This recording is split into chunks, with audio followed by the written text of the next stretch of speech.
Welcome back, YouTubers, to our SummerSlam review series overview, where we're going to be looking at the best matches in SummerSlam, the best SummerSlams, the worst SummerSlams. NJ, your thoughts on this SummerSlam review series so far? What we've done? Well, what we've done is we've gone from 1998 to 2010, and they've been enjoyable. They've all got their good points, they've all got their bad points, and we'll be covering them in this video. Pretty much what I would have said, NJ. Very well said. Before we go, though, make sure you subscribe up above, of course. Like this video, and put your comments down below what you think. And please contact us in the links in the description box below. Before we move on, NJ, with a British fist. Gotcha. For all you British fist people out there, I love that. I am Mr. Parkin, and this guy sitting next to me, he is the right and honourable mention of the day. It's NJ. What's up? What's up, NJ? Now let's get started with this, NJ, because we're going to start today going over the best, what we thought were the 5 best SummerSlams that we've watched in this SummerSlam review series. And where better to start off, NJ, than 1998, the height of the Attitude Era. We had a good SummerSlam in 1998, mainly because there was 2 matches that really stood out for us in that, wasn't there? The number 1 match that stood out for me was that great ladder match between Rock and Triple H. Yep. It was just an awesome match. It had 2 of the great that were going to be main eventers going at it for the Intercontinental Championship. Yeah, and we also had the. This is when Stone Cold was at his hottest as well. And he had a match with Undertaker, which went for 20 minutes. It was very good. He was the big babyface at the time. And one thing I loved about this card is you had the WWF Championship as the main event, and the Intercontinental Championship as the main match before the main event. And you just know back then the Intercontinental Championship was a stepping stone for main event guys, and you knew it. Triple H and Rock after this would be main event guys, and that was what was good about this SummerSlam. It definitely showed off their ability to perform and put on a great match at such an important pay-per-view. Yep. Overall a very good SummerSlam, I feel. Just because it was the height of the Attitude Era and everything, you know, the buzz around WWF was big back then, so we had to give this a good grade. The next one for us, 2002.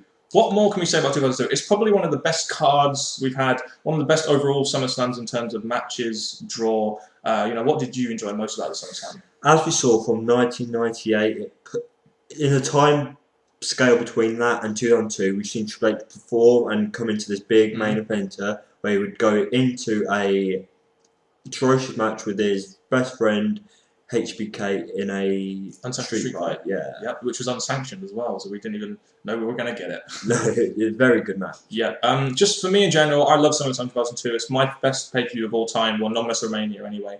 You had such a great card. You know, you had Rey Mysterio, Kurt Angle, Edge, Eddie Guerrero, Ric Flair, Chris Jericho, Rob Van Dam, Chris Benoit, The Rock, Brock Lesnar, which set out the era of Lesnar, which was just great, wasn't it? Because the thing is, we all knew that Brock Lesnar was going to get his title sooner or later, and for him to win it against The Rock definitely pushed him straight to where he should be, which was in the main event. Rock doing his job as a company man, which was putting over the next big thing. That's what he did. Take note, some people out there, you know who you are, Mr. Wrestlers in the Breakfast Club.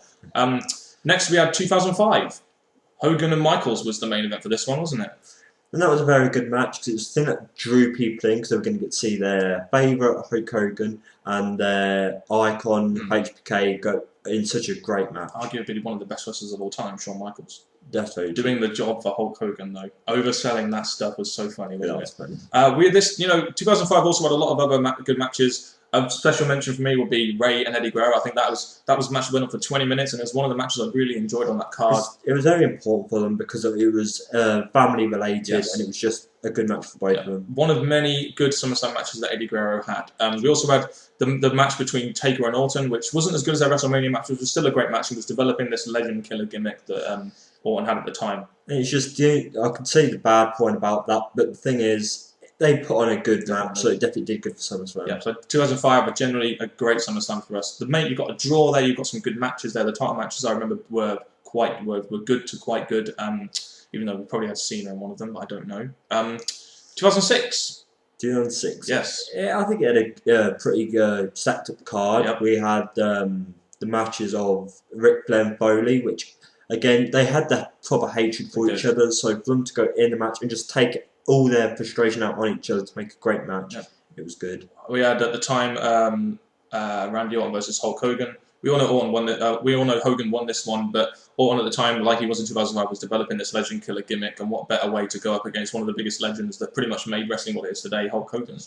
We also had DX versus the McMahons. What a great match. You knew how much Triple H has had that rivalry or that problems with the McMahons. Yep. So for them to have the DX versus the McMahons, it just made a great match for SummerSlam. And of course the main event with itself, which was going to be Edge's first title reign, really, wasn't it? It was. He was holding on to the title at the time after winning Money in the Bank. And this really established Edge as the main event guy, which is why I like this main event. Along with the stacked card as well, which I thought was great. And he was going up against the person that... You hate most. Yeah, I hate most. And the person I was expecting at the time to take the title off, but I'm gladly he didn't. Edge all the way. Yeah, 2006, a good card in my opinion. All the matches seemed very strong, which is why I like this card, which is why I'm putting it in the best SummerSlams overall. Didn't exactly have the best matches, but it had a great overall card, which I think contributed to a good SummerSlam. Next one, NJ.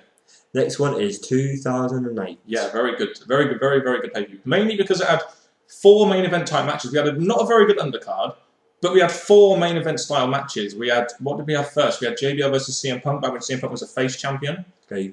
Triple H and Great Khali, which wasn't the best match, but Triple H WWE Championship.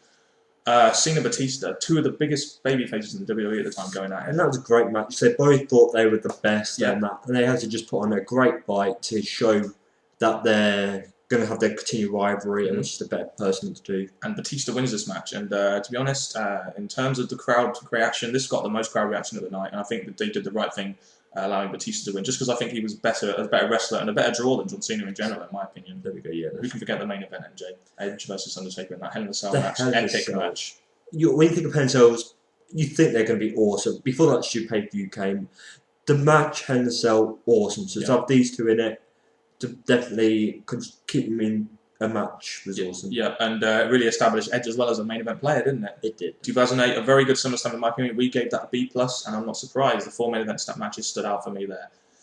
Now we have to go on to the worst SummerSlams. We've got 4 SummerSlams we want to mention here. First one is 1999. Looking back on this, looking at the card, I kind of think to myself, I was a bit generous with it, because it didn't really seem that exciting, really. I mean, we had some real bullshit matches. We always get told that classics hold the best part of wrestling, but looking back at this, there was just no proper feel to it. It just didn't have anything that got me thinking, oh, this is going to be a great SummerSlam. So, the main event was Mankind winning the title because Austin didn't want to fucking job to Triple H at the time. You know, you're thinking, this is when the Attitude Era wasn't very good. A lot of people say like the Attitude Era was great, but there were times when the Attitude Era wasn't the best, and this kind of proved that 99 wasn't probably the best year. This SummerSlam especially, I don't know, it didn't really have a very good feel about it. This SummerSlam, in my opinion. I agree. Rock versus Mr. Ass in a Kiss My Ass match. Why does Rock have to? It seems stupid. I get the involvement of him going against Mr. Ass, but it just weren't a standout match for SummerSlam. I think 2001 for us was an obvious one. The invasion angle, that really put a damper on it. I mean, it was a good show. I felt it was a B show. But with that invasion angle and the bullshit that came from that, I had to grade it down, which is why I put it in the worst SummerSlams. Invasion angle. I just really wasn't a fan of the invasion angle, and for it to be on a SummerSlam, to interfere with SummerSlam, it just didn't do me any favours. No. Don't get me wrong, it was a good SummerSlam, but the invasion angle really just was bullshit, wasn't it? You took a load of jobbers from WCW. It was basically Vince McMahon saying, I'm going to bury these while trying to make a bit of money. For myself, pretty much, wasn't it? Yeah, there wasn't much good to say about the pay-per-view. No. Which leads us on to SummerSlam 2004. We graded this a D on our SummerSlam review series, mainly because the matches look good on paper, but they don't really add up. I mean, I can remember 2 good matches, and that was Eddie and Kurt, and Benoit and Randy Orton. Those are the only 2 good matches I remember. The rest I remember being pretty much bad. Because the thing is, when you look at the card, you do think, right, these are quite good matches, but when you come to watch it, you just don't get the same feeling. No. They shut off too quickly, and there's just no proper feel to the matches. Yeah. And it's the same problem with 2007, really, wasn't it? We had the big return of Triple H against King Booker, and that just didn't go well, did it? No. So much bad about this pay-per-view. Like when you think of someone's return, you think of a big, fantastic match, and it being Triple H, the big one, the big wrestlers in the main event, it just didn't turn out, and the rest of the matches they don't seem to add up. Really. Again, 2 good matches on this card, I feel. Chavo and Ray, I feel, was a good match. That's good true. Rivalry. And Orton and Cena for the first time, which was a good match, I feel. Just because we got it for the first time and everyone wanted to see this match at the time. The SummerSlam overall just wasn't very exciting, was it? It didn't do much for me. Again, like I normally say, if you look back at the review, I say good points and I say bad points, but this one, I guess it just had more bad than good. We gave this one a D, and this was one of the worst SummerSlams we've seen, but we definitely don't recommend you watch those. The first 5 we mentioned, recommend them. The next 4 we mentioned, do not watch them at all. So as part of the Summerslam Review series, we saw a lot of good matches, didn't we, NJ? We've got a couple matches we want to give special mentions to, and then we've got some real standout matches that we would recommend anyone watch at any time. Should we go through the special mentions first? Let's go for that. Start us off, NJ. We start off with Stone Cold Steve Austin versus The Undertaker at SummerSlam 1998. Yeah, that was just because at the time Austin was a big wrestler, big babyface, and Undertaker put him over in this match. Businessman, isn't he? He's a company man, isn't he, Undertaker? This is one of the reasons I respect Undertaker a lot. You definitely see that these two are great two wrestlers, and they were just putting on a great match at SummerSlam. SummerSlam 2002, I could have had so many matches in here, but I've gone special mention for 2002 because we all know the big match. It's Rock versus Brock Lesnar. Just because it did Rock putting over the next big thing in WWE at the time, and Brock Lesnar is the era of Lesnar at the top, and the rise of a quick superstar in 4 or 5 months. The thing I want to say is that yes, we all knew Brock was going to get there. Yeah. And Rock put on an entertaining match against Brock Lesnar, who he was going up against. So I think that was just a great match for them. Yeah, definitely. Elimination Chamber of Survivor's SummerSlam 2003. Not as good as 2002, mainly because I didn't feel it got enough time. And another thing, it was all about Triple H and Goldberg at the time. Do you know what I mean? Which is one of the reasons I didn't put it in the standout matches. But it definitely deserves a special mention because Elimination Chamber match is always good, in my opinion. They are, and they had all the right wrestlers in it to make it an entertaining start to the Elimination Chamber, and just the result was really about just the main two guys at the end. Yeah, which kind of puts a little bit of a damper on it, but still not a bad match. It didn't go as long as the Angle Kurt match, which is in our special matches one, but still definitely worth a mention. SummerSlam 2004, again, this wasn't a very good pay-per-view, but one match on here that stood out, apart from the Kurt Angle Eddie Guerrero match, in my opinion, was Orton and Benoit. And this is because it was Benoit putting over Orton as a champion just after, when he was in Evolution. And Orton's title reign. Yeah, so Orton's title reign, it was so important for this SummerSlam. Yeah. It was the era of Orton, so it definitely got worth mentioning. Definitely for me and for you as well, of course. A special mention for both of us here. SummerSlam 2005, again, there was a lot of good matches in this card. Eddie Guerrero and Rey Mysterio in a 20-minute ladder match. This is one of my favourite matches on that card. I don't know about you, but I enjoyed the hell out of this. And it just goes to show, when you put Eddie Guerrero over Rey Mysterio, how well they can work such a match. Eddie Guerrero is a legend in WWE as far as I'm concerned. Because as we later found out, ladder matches became huge in the WWE. Definitely. And the fact that you've had these two great athletes in a ladder match, it just put on one great match for SummerSlam. Just a shame it wasn't higher up on the card, in my opinion. Still a great match, though, in my opinion. 2006, we had Edge versus Cena. That was, I think, the main match on that card, just because you had Edge, establishing himself as this main eventer after winning Money in the Bank. So that for me is a special mention. Yeah, I think it was worth mentioning because we had Edge coming up to the main events and doing his business, and we had John Cena there to help him. So it was good. Yep, skipping up 3 years to 2009, a match which me and NJ both enjoyed was Legacy versus DX, and not for the reasons you may think. For me, it was mainly because of Legacy. I was very impressed with Legacy in this match, and I could see good things from these two. Personally, I feel this match was made by Legacy, even though DX played their part, of course, they won the match. For me, definitely a very good tag team match, which I didn't expect that much from, but it lasted 20 minutes. What more can I say? It was a great match. Because the thing is, with Legacy, they put all their great ability into this match against the fan favourite DX. So obviously, when you go into this match, you do think that DX is going to get the upper hand. But the way that Legacy performed in this match, you can't doubt it. It was just an entertaining match. Definitely. So those are our 7 special mention matches for SummerSlam. So now we'll go on to our 8 big impact matches that we feel are, the biggest 8 matches of this SummerSlam review series.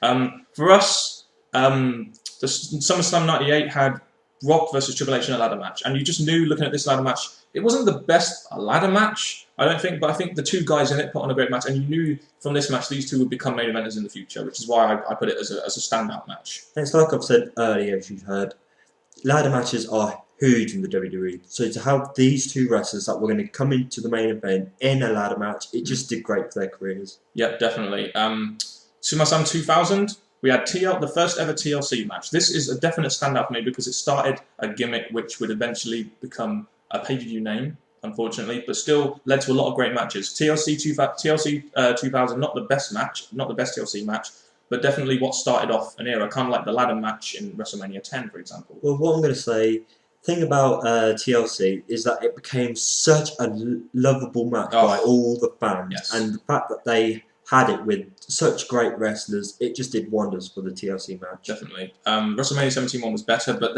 because this was kind of like a test pilot, I feel. So there's some the WrestleMania one they could add more to, but still a great innovation, and it was great what they could do with that match, wasn't it, at the time? Agree, yeah. And it really made legitimised the tag team division as well. The next one we have is SummerSlam 2002 again. So many, like I said, so many matches we could have put on here, but the standout match on here is got to be Triple H versus Shawn Michaels. And NJ, do you want to give your thoughts on this unsanctioned street fight? The best thing about this is that you had two friends going at it to try and just rip each other apart, basically. And the fact you're having a SummerSlam, the match that everyone's been waiting for, I think the way these two just put on a great fight. Yeah, you know, at the time HBK was coming back and he said he would beat Triple H in a fight. It wouldn't be a wrestling match. The match lasted nearly 30 minutes. It told a fantastic story. There was a lot of spots in there. You could tell these two had great chemistry in the ring together. Were best friends. And it started Shawn Michaels' second run in WWE. So a great match. Probably one of the best matches out of these 8, in my opinion. And it was just a great SummerSlam match. That's what I'm going to say. It's a match that I'm not going to forget. Nope, definitely. SummerSlam 2003 would be most remembered for the Elimination Chamber, but you've also had a great SmackDown main event in there. And remember Angle versus Lesnar was the main event on SmackDown. And this is when I think maybe SmackDown might have had that better main event scene. Angle versus Lesnar always had good matches on there, I feel. As well as Eddie Guerrero, but Angle and Lesnar had a great match. Not as good as WrestleMania, but still a great match. No, well, with these two, they had the great build-up over the weeks before, and then having this big match at SummerSlam to determine who was going to be the overall winner. It was just great for both of them. It's one of those matches, I can't even remember who wins. So if that happens, I kind of know it's a good match because you don't care who wins. It just, this match is going to tear the roof down, don't you? And that's what this match did. It really would. I think it was one of the matches of the night, in my opinion. Yeah, it was nicely built up. It definitely had a great story to it. Vince McMahon in there as well. It had evolved with the match, so you know how important that match was. SummerSlam 2005, the main event itself has to be a mention here. Shawn Michaels Hogan, simply because when you put Shawn Michaels and Hogan in the ring together, you know you're going to get a big draw and probably one of the best SummerSlam matches of all time. Just because it's them two in the ring together for the one and only time we actually saw it. You get to see everyone's favourite Hulk Hogan and Shawn Michaels going at it in what happened to be the biggest draw for SummerSlam, and you have just such great. Not the best of builds, but it did tell a story as it came into this match. It's one of the matches I believe maybe it should have been done at WrestleMania, but I'm glad it was done at SummerSlam. Because I love SummerSlam. 2008, we got that Hell in a Cell match, which was epic, wasn't it? That Edge Taker Hell in a Cell match. I will never forget that match. It was so epic. Although it was a slow build, had so many spots in there, and it really did well for both those wrestlers in it, didn't it? The way the match went, if you watch back at it, you'll see how great they performed, how they used weapon usage, how they worked well together, how it finished. It was just a great match overall. Yeah, and the fact that Edge made it a TLC Hell in a Cell match was also quite funny, wasn't it? A great match. I mean, it was the best, by far, the match of the night, and definitely deserved to be main event over the 2 title matches and Cena Batista, I feel. SummerSlam 2009, we had CM Punk and Hardy in a TLC match. I remember that being very good. We've heard that CM Punk is a great fan of facing Jeff Hardy, and the way these two perform, they're both good in the ring, and they both put their heart and soul into a match. So when these two face each other in a TLC at SummerSlam, it was just overall a great match from both sides. Definitely, and the fact that this match was the main event, because at the time you had Cena and Orton, who were the 2 top guys in the company at the time, along with guys like Triple H and Batista. They followed that with a great match, and it deserved to be the main event. And when you've got Punk and Hardy as the main event, it's going to be a great match, especially in a TLC match, which both of them can work very well in my opinion. Especially Jeff Hardy, who's the spot monkey. That's very true. Great match, and I think it was a great way to finish off SummerSlam. I can't fault they picking this match to be the final. And CM Punk won. That's Get in. The next match we're going to put on here is on SummerSlam 2010, and it's the Nexus versus WWE. Now, why have we put this on here? Well, the thing is, at this particular time, it was the Nexus building up and getting their name in the WWE. Yep. The only problem with this match is that they did pick the WWE to win this match when they could have done it on Nexus side. Yep. But again, it was just a match that we chose that was the only match really on 2010 that actually stood out. To be honest, the reason why this stands out for me is just because you have the Nexus versus WWE, and that's a great match in itself. Although Nexus should have won, it was still a good match. You had the return of Daniel Bryan, a lot of good wrestlers in there as well. It's just a shame they didn't establish Nexus at the time, and it was probably by far the best match on SummerSlam 2010. That's very true. In my opinion. Any other sort of lasting memories or matches you can remember from the SummerSlams past that we reviewed? We've reviewed a lot, haven't we? Well, the thing is, you shouldn't be asking me. Why? You should be asking them. Oh, of course, yes.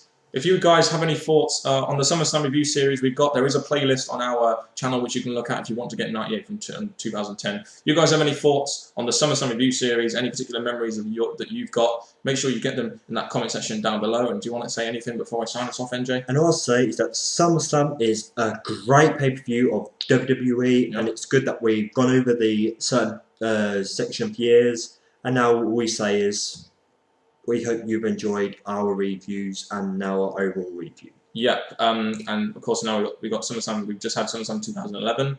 It was good looking back at all the SummerSlams before it. I really enjoyed doing that. It really got me hyped up for that event. So so now all we can do now is just say thank you very much. Thank you very much for watching, and goodbye.